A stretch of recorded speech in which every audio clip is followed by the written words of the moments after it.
If you are on Linux, this is the shortest lesson in the chapter because the toolchain is almost certainly one command away. Your distribution's maintainers have already packaged everything. On Debian, Ubuntu, Linux Mint, or Pop! OS, run sudo apt update, and then sudo apt install build-essential gdb valgrind. Build-essential is worth understanding rather than just copying. It is a meta package, which means it contains nothing itself and simply depends on the things you actually want: GCC, G++, make, and the C library headers. Installing it pulls the whole set in. Valgrind is a memory error detector that Chapter 20 covers, and it is easier to install now than to remember later. The idea is identical everywhere, only the package manager changes. On Fedora, RHEL CentOS Stream more rocky. It is sudo dnf group install development tools, and then sudo dnf install gdb and valgrind.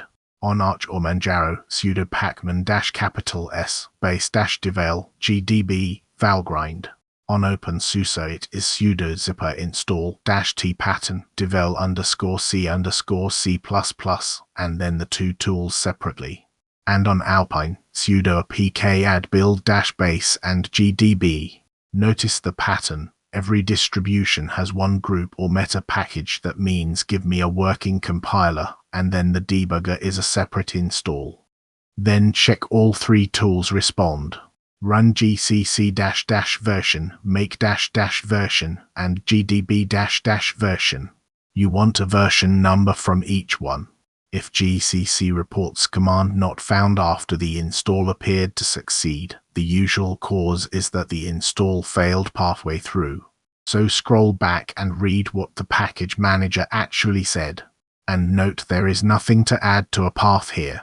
On Linux the packages install into /user/bin, which is already on your path. That is it. Go straight to the verification lesson, and we will compile something real.